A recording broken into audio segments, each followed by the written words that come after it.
In World of Warcraft's first version, often referred to as vanilla, players could encounter enemies that couldn't be killed directly, either because they were invulnerable to anyone who weren't on a specific quest, or by having numbers that were so high that players deemed them impossible. And while all of these were eventually defeated, there was one enemy that lived throughout the entirety of vanilla, and only died a handful of times before its removal from the game.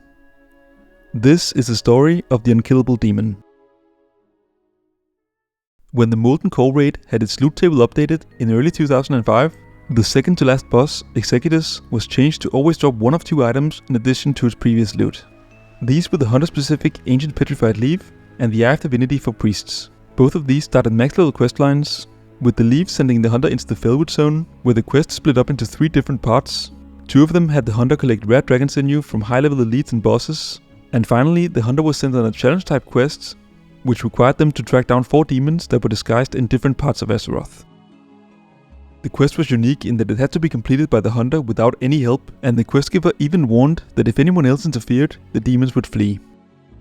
When hunters found and challenged the demons, some of them made the mistake of calling their pet, as they had been doing in every combat since they had reached level 10, and the demon then immediately despawned, and in its place appeared a level 63 demon called the Cleaner, which had a unique look, almost like the shadow of one of the Dreadlords that players might encounter in the Blasted Lands. The Cleaner then stated that none may interfere with the hunter's training, charging and one-shotting the pet, followed by their owner, before despawning again. A similar thing happened when players tried to assist priests who had been sent to the Eastern Plaguelands, where their quest had them heal and save villages as part of a challenge started by the Eye of Divinity from the same boss in Molten core. Interestingly, players found out that if multiple players tried helping the priest at the same time, multiple cleaners would also spawn and take down any player in the area. This, just as has been the case with the hunter, made it impossible for others to help the priest. While both quests were considered to be very difficult at the time, priests and hunters found ways to complete the quest alone, either by optimizing their gear and consumables, or in some cases receiving buffs, such as Blessing of Wisdom or Mark of the Wild for mana or resistances, or helpful debuffs like Curse of Recklessness, which gave fear immunity for 2 minutes.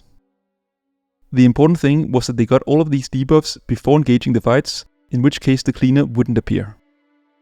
After completing the challenges, as well as the other quests in the questlines, they were both rewarded with powerful class-specific items, with hunters getting a staff and a bow called Loch Delar and Rock Delar, while priests received the Benediction Staff, which they could then transform into Anathema, depending on whether they needed to heal or deal damage.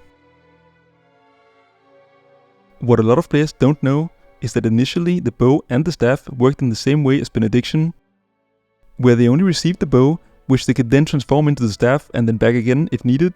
But in patch 1.8, around half a year after the quest was introduced, the bow and the staff lost their ability to transform, and instead the quest giver would simply give the player the staff once they had the bow, allowing players to use both of them at the same time, just like many may remember from playing the 2019 classic version of the game, which was based on the final patch of original vanilla, patch 1.12, long after this change was made.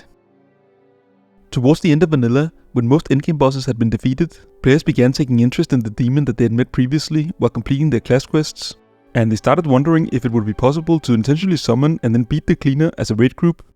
But here they learned that while a full group could attack the Cleaner, they couldn't take part or even go near the hunter or priest's ongoing challenge, as this would lead to the entire raid being run down by an army of cleaners, and while a geared tank could deal with the damage somewhat, they ran into another problem, as the Cleaner was completely immune to all damage as well as crowd control, and unlike other immune enemies that had some kind of weakness, such as those found in the main questline of the Blasted Lands, that most players know simply as target dummies for weapon training, but which can actually be killed by players who have made it far into the zone's main questline.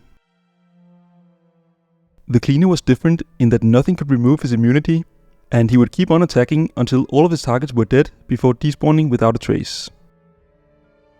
Seeing as he couldn't be killed, some players decided to kite the Cleaner and make him fight faction leaders in capital cities, which proved to be a difficult task due to how hard he hit and how fast he ran. But when players finally succeeded to bring him, or in some cases multiple copies of him, to capital cities, he would often take over the city, clawing down any NPC or player that he aggroed, only stopping once his aggro table cleared completely, or in many cases when a game master had to step in and despawn him manually.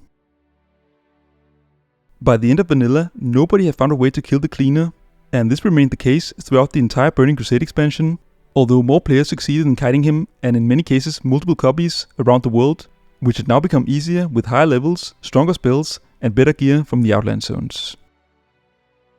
When the game's second expansion, The Wrath of the Lich King, released, the newly added Death Knight came with 2 spells, Army of the Dead and a passive talent, which would sometimes summon bloodworms, all of whom counted as enemies in the quest demon's aggro table, meaning that 1 cleaner would spawn for each individual minion, which then killed both the player and all their minions.